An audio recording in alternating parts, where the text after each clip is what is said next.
केॾो खोड़ प्यार माण्हू लिखंदा आहिनि। मूंखे ईदी बि मिली सिंधी टोपी एंड मूंखे स्टाइल करण जाम वणंदी आहे सिंधी टोपी। उन राति जॾहिं मां घर आयमि मूंखे क्लियरली यादि आहे, मां सोचां पई कि जंहिंमहिल मुंहिंजा पप्पा ॿुधाईंदा आहिनि कि मुंहिंजा ॾाॾा चवंदा हुया कि सिंध में ईद एॾो ख़ुशीअ सां हिंदू सेलिब्रेट कंदा हुया, त इहे सभु आखाणियूं ॿुधियूं आहिनि, पढ़ियूं आहिनि, बट फर्स्ट टाइम मूंखे एक्सपीरियंस करणु मिलियो। एंड उते सिंध जो पींघो पियो अथनि, उन्हनि उहो पींघो सिंध मां घुरायो आहे।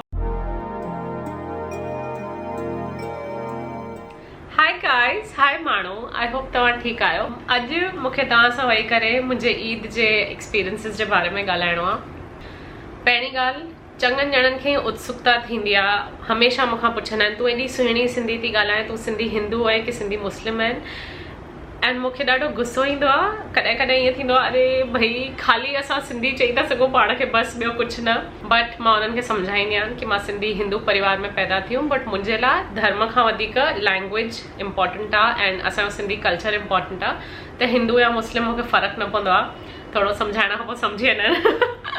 हाणे तव्हांखे ख़बर हूंदी कि मां चङा साल लंडन में हुयमि। जंहिंमहिल मां लंडन में हुयमि उन महिल मां सिंधी फिल्म फेस्टिवल कयो हुयो एंड फिल्म फेस्टिवल जे चक्कर में, फिल्म फेस्टिवल जे दौरान मुंहिंजी चङनि सिंधियुनि सां सुञाणप थी लंडन में। सिंधी हिंदू, सिंधी मुस्लिम, सिंधी क्रिश्चियंस, जेके बि सिंधी आहिनि। मूंखे असां ख़ाली सिंधी आहियूं ईअं चवणु वणंदो आहे, बट जिन खे अञा डिटेल वणंदी आहे त मां उन्हनि लाइ ॿुधायां थी।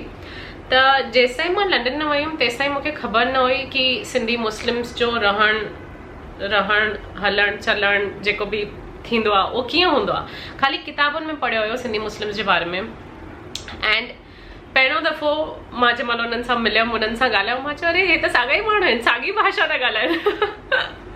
एंड माना एॾो पंहिंजोपन लॻो एंड हुयो बि, छाकाणि त भाषा कनेक्ट थी करे असांखे एंड मूंखे भाषा ते ॾाढो भरोसो आहे। त उन दौरान सिंधी फिल्म फेस्टिवल जे दौरान ॾाढियूं सुठियूं साहिरपूं थी वियूं एंड फिल्म फेस्टिवल जे विच में हफ़्तो क्रिसमस जी हॉलीडे हुई, त उते हिकिड़ा अदा आहिनि लंडन में, अदा अलीगुल मेतलो, जिन मूंखे इनवाइट कयो हुयो पंहिंजे घर ईद सेलिब्रेट करण लाइ। एंड उहा मुंहिंजी लाइफ जी फर्स्ट ईद हुई। मां लास्ट में हिन वीडियो जे थोरो इंग्लिश में बि ॻाल्हाईंदमि, जिन खे सिंधी सम्झ में ईंदी आहे पर ॻाल्हाए न सघंदा आहिनि, या जिन खे इंग्लिश बेटर सम्झ में ईंदी आहे, त उन्हनि लाइ इहो मां साॻियो सिमिलर कॉन्टेंट थोरो इंग्लिश में चवंदमि जीअं उन्हनि खे सम्झी सघनि मुंहिंजूं भावनाऊं।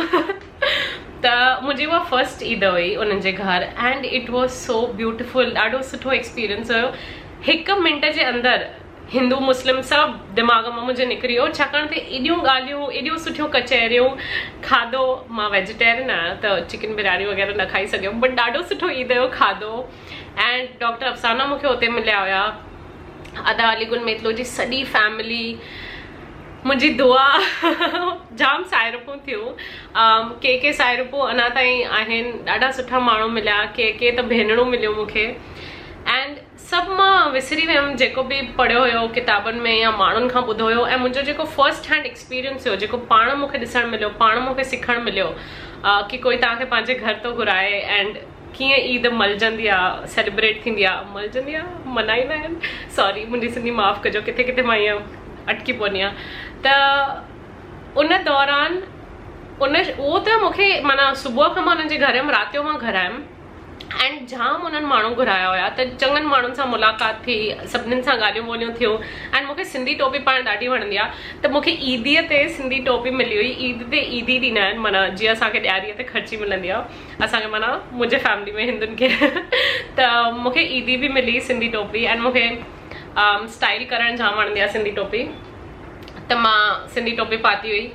बट उन राति जॾहिं मां घर आयमि मूंखे क्लियरली यादि आहे, मां सोचां पई कि जंहिंमहिल मुंहिंजा पप्पा ॿुधाईंदा आहिनि कि मुंहिंजा ॾाॾा चवंदा हुया कि सिंध में ईद एॾो ख़ुशीअ सां हिंदू सेलिब्रेट कंदा हुया, त इहे सभु आखाणियूं ॿुधियूं आहिनि, पढ़ियूं आहिनि, बट फर्स्ट टाइम मूंखे एक्सपीरियंस करणु मिलियो। एंड मूंखे लिखणु पढ़णु एंड जेको माण्हुनि जो ॿुधो आहे उन खां वधीक पंहिंजो जेको फर्स्ट हैंड एक्सपीरियंस आहे उन ते विश्वास करणु वणंदो आहे।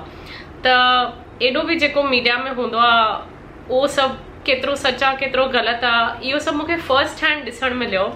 एंड सिंधी ॿोलीअ में एॾी ताक़त आहे कि एॾा सुठा रिश्ता ठाहिरायूं। मां उते अकेली रहंदी हुयमि लंडन में।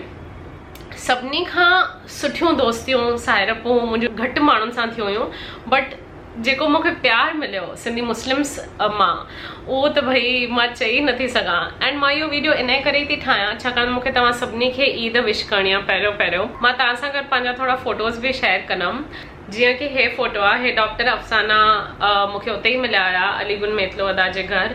एंड उते सिंध जो पींघो पियो अथनि, उन्हनि उहो पींघो सिंध मां घुरायो आहे, पंहिंजे घर में रखियो अथऊं। एंड सॼो ॾींहुं उन पींघे में वेठा हुयासीं असां, एॾो कचहरियूं कयूं, सभु माइनि सभिनी भाइयुनि पोइ ॿारनि, ॾाढो मज़ो आयो, ॾाढो सुठो एक्सपीरियंस हो, मुंहिंजो फर्स्ट एवर ईद एक्सपीरियंस। उनखां पोइ वरी पोइ उन्हनि ॿिए साल घुरायो, पोइ मां वेंदी रहंदी हुअमि उन्हनि जे घर ईद ते जंहिं महिल बि उहो घुराईंदा हुया।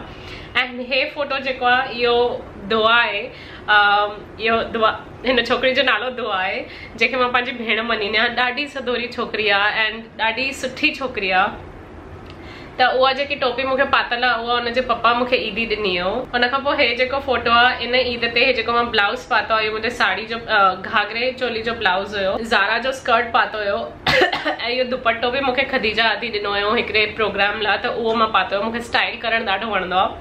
त जेकी टोपी पातल आहे उहा बि मूंखे ईदी मिली हुई। अॼु ताईं मां कॾहिं काई सिंधी टोपी वरिती न आहे, बट भॻवान जी महिर आहे मूंखे चङियूं टोपियूं आहिनि एंड सभिनी मूंखे सिंधियुनि ई ॾिनियूं आहिनि टोपियूं। त हा, आई रियली लाइक इट। हे जेको मुंहिंजो फोटो आहे इहो बि सॼो इहो मूंखे यादि आहे मां बस स्टॉप ते बीह करे हिकिड़ो माण्हू लंघे पियो, मां हुन चयोमांसि प्लीज़ मुंहिंजो फोटो कढ, छाकाणि मूंखे ॾिसणो आहे मां कीअं थी लॻां। टॉप एंड बॉटम मां ज़ारा जो पातो आहे, जेको जैकेट आहे मुंहिंजी मम्मी डिज़ाइनर आहे त मुंहिंजी मम्मीअ इहो डिज़ाइन कयो हुई। एंड मां नेकलेस वरितो हुयो न्यू लुक मां उहो, एंड टोपी पाती जेको कांचन सां मैच पियो थिए।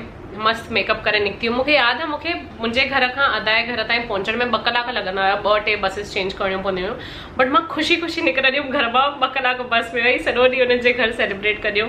एंड हाणे मां उते न आहियां त मां ॾाढो मिस थी कयां उहे कचहरियूं, उहे ॻाल्हियूं, उहो वक़्तु एंड उन्हनि माण्हुनि सां मिलणु। एंड मूंखे इहो वीडियो इन करे ठाहिणो हुयो छाकाणि मूंखे तव्हांखे चवणो हुयो कि जेको असांजे पुरखनि जो रहियो हुयो घर सिंध, एंड जेको असांजा पुरख असां लाइ आखाणियूं छॾे विया। मां नथी चवां कि सभिनी खे सुठो एक्सपीरियंस थियो पार्टीशन महिल, सफ़ा न, मूंखे ख़बर आहे कंहिंजो ख़राबु एक्सपीरियंस थियो, कंहिंजो सुठो थियो, ऐं मां उनखे रिस्पेक्ट थी कयां, मां इज़त थी कयां हर कंहिंजे एक्सपीरियंस जी। जेको जिन एक्सपीरियंस कयो पार्टीशन महिल, मां नथी चवां असां उहो विसारे करे अॻियां वधूं, बट आई थिंक हाणे के ॼणा जेके जेके नफ़रत रखनि था दिलि में, आई डोंट नो, मूंखे क्वेश्चनिंग करणु वणंदो आहे कि छो नफ़रत आहे। एंड इहो तव्हां ॿुधो आहे कि तव्हां एक्सपीरियंस कयो आहे, यू नो। एंड जनरलाइज़िंग असां न कयूं कि न यार सभु सिंधी मुस्लिम्स ख़राबु हूंदा आहिनि या सभु सिंधी हिंदूस बिज़नेसमैन थींदा आहिनि, ईअं न हूंदो आहे। त इहो ख़ाली जनरलाइज़िंग करण जे बदिलां मां तव्हां सां पंहिंजा एक्सपीरियंसिस शेयर कयां कि मुंहिंजो एक्सपीरियंस जेको रहियो लंडन में सिंधी मुस्लिम सां, उहो ॾाढो सुठो एक्सपीरियंस हुयो। एंड मूंखे त इहो चवण बि नथो वणे सिंधी मुस्लिम सां, ख़ाली सिंधी चऊं। बट हा, मां मिस थी कयां ईद सेलिब्रेट करणु, ठही संभड़ी वेठी आहियां वीडियो कढणु। असांजो जेको कल्चर आहे, जेको सिंधी कल्चर आहे, अगरि असां ॾिसूं त असांजो कल्चर फेमस आहे सूफ़िज़म लाइ, कि कोई बि कहिड़े बि धर्म जो हुजे असां सभिनीनि खे एक्सेप्ट कंदा आहियूं। सॉरी अगरि तव्हांखे इहो भाषण थो लॻे, मां हिते कोई प्रवचन ॾियण न वेठी आहे, बट मूंखे तव्हां सां शेयर करिणो आहे कि असांजो जेको सूफ़ी कल्चर आहे, सिंधी कल्चर आहे, उहो फेमस आहे हिकदमि पोलाइट हुजण लाइ, सभिनी खे पंहिंजे यू नो भाकी पाइण लाइ, रिस्पेक्ट करण लाइ। एंड तव्हां अॼु जा कलाकार ॾिसो, वंदना निरंकारी, जतिन उदासी, सैफ समेजो, अबिदा परवीन, इहे जेके असांजा सिंधी सिंगर्स रहिया आहिनि, उन म्यूज़िक जे थ्रू केॾो असांखे सेखारियो अथऊं। तव्हां इन कंहिं बि कलाकार जे वीडियो जे हेठां अगरि तव्हां ॾिसो यूट्यूब जे, आबिदा परवीन, सैफ समेजो, वंदना, जतिन, इवन दिवेन हज़ारी, भावेश, जेके बि सिंधियत ते वीडियोज़ ठाहिनि था, तव्हां ॾिसो हुननि जे कॉमेंट्स ते, इवन मुंहिंजे वीडियोज़ जे कॉमेंट्स में केॾो खोड़ प्यार माण्हू लिखंदा आहिनि। ऐं हर कोई लिखंदा मां थटा मां आहियां, मां हाला मां आहियां, तव्हांखे तव्हांजी सिंध मिस थी करे। एंड उहो ॾिसी करे एॾो मूंखे ईअं सुठो लॻंदो आहे कि अॼु बि उहो ई प्यार असां सभिनीनि जे विच में आहे जेको हमेशह हूंदो हुयो। हा, ऑफकोर्स थी पार्टीशन, बट हाणे आई थिंक उहो वक़्तु आयो आहे कि असां उन्हनि ॻाल्हियुनि खे एक्सेप्ट कयूं, रिस्पेक्ट कयूं कि ठीकु आहे, हा थियो, बट सभु माण्हू ओड़ा न आहिनि एंड जेको थियो उहो चङनि भलनि जे हथ में न हुयो एंड हाणे असां उहो वैर छॾे करे अॻियां वधूं। सॉरी अगरि तव्हांखे इहो प्रवचन लॻो त। मूंखे ख़ाली 2 मिंट इंग्लिश में ॻाल्हाइणो आहे, अगरि जिन खे सिंधी घटि वधि सम्झ में ईंदी आहे बट चाहिनि था इहो वीडियो सम्झणु त तव्हां प्लीज़ शेयर कजो इहो वीडियो उन्हनि माण्हुनि सां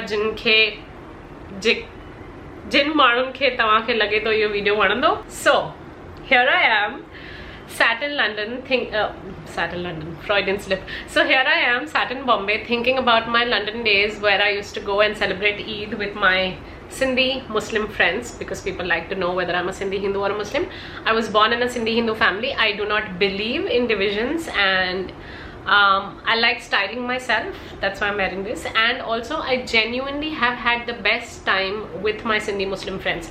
Until I had shifted in London, I had only read about Sindhi Muslims in Rita Kothari's The Burden of Refuge, and I had read so much about Sindhi Muslims, Sindhi Hindu, partition of course, but when I was in London I got to experience firsthand how it feels like when you actually meet people who talk your language and they don't have to be the same religion, you know.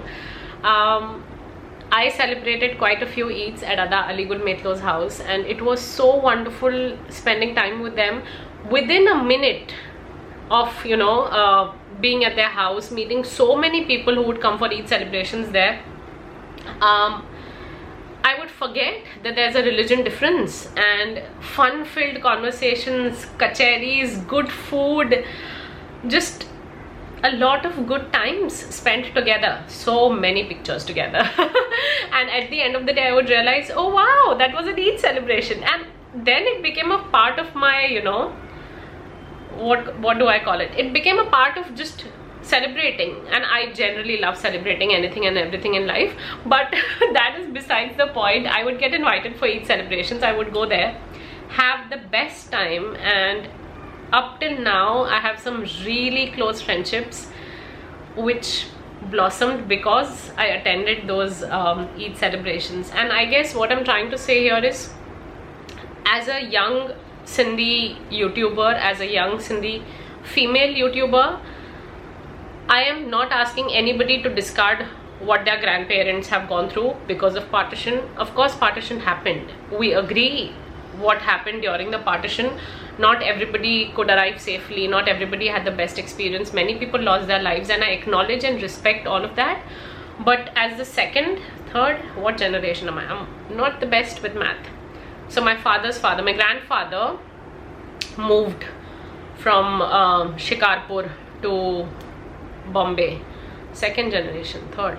Anyway, so my point is, I think as a young Sindhi female YouTuber, what I want to do today, and believe me when I say this, I have met a lot of youth when it comes to Sindhi Hindus, Sindhi Muslims, young generation, you know, people in their teens, teenagers, early 20s, late 20s, 30s, and I have had these conversations with them, and I think we all just want to be us, you know, without the religion barrier. I am so happy that their religion didn't divide us, especially on Eid celebrations, but it's our love for the same language that has connected us. And I strongly believe in the power of language. If I can understand your language, your mother tongue, I don't see a difference between you and me, you know. Language really is a huge power. I am so glad I went to all these Eid celebrations, because I don't see a difference between Sindhi Muslims and Sindhi Hindus. We have the same shared traditions, we have the same shared culture, same food, same language. I mean, yeah, I think as a young generation today, I think it's time for us to write a new history. I genuinely do believe that. I just wanted to sit here, share some of my memories with you, show you some of the pictures, and tell you that I'm missing Eid. I'm missing all my Eid presents. हाणे मां तव्हां खां आज्ञा थी वठां, मां वञा थी, मिलनी मां ॿिए वीडियो में. मूंखे बस इहो वीडियो ठाहिणो, तव्हांखे खोड़ प्यार मोकिलिणो, खोड़ ईद जूं विशिस. मां कॾहिं दरगाह में न वई आहियां ईद जे करे, या टिपिकल जेके मुस्लिम ॻाल्हियूं थींदियूं आहिनि उहे कॾहिं न कयूं, बट मां ख़ाली एतिरो थी चवणु चाहियां कि असां अगरि हिक ॿिए खे रिस्पेक्ट था करे सघूं, ऐं हिक ॿिए जो धर्म जो, यू नो, रिस्पेक्ट खे छा चइबो आहे सिंधीअ में, तव्हां सम्झी वियो न.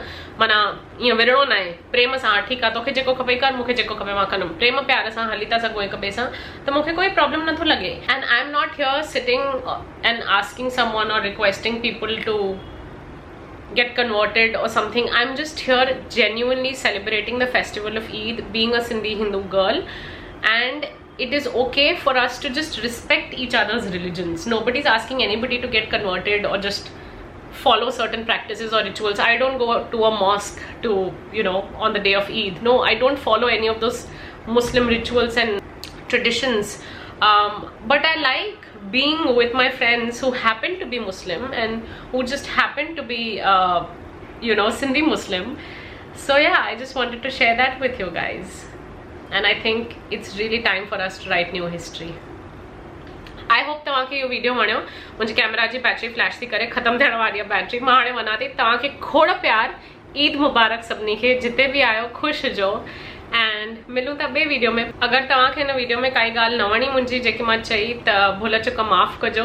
मूंखे ख़ाली बसि तव्हां सां पंहिंजा राया शेयर करणा हुया, ईद जो यादूं ताज़ियूं करणियूं हुयूं ऐं तव्हांखे ईद विश करणी हुई. प्लीज़ हिन वीडियो खे लाइक कयो, हिन चैनल खे सब्सक्राइब कयो, एंड घंटी वॼाइजो प्लीज़. उन बिना कोई मतिलबु ई न आहे सब्सक्राइब करण जो. एंड कमेंट्स में ॿुधायो तव्हां पंहिंजी ईद कीअं था मिलायो. ईद जूं तव्हां सभिनी खे करोड़ करोड़ वाधायूं. ईद मुबारक. बाय.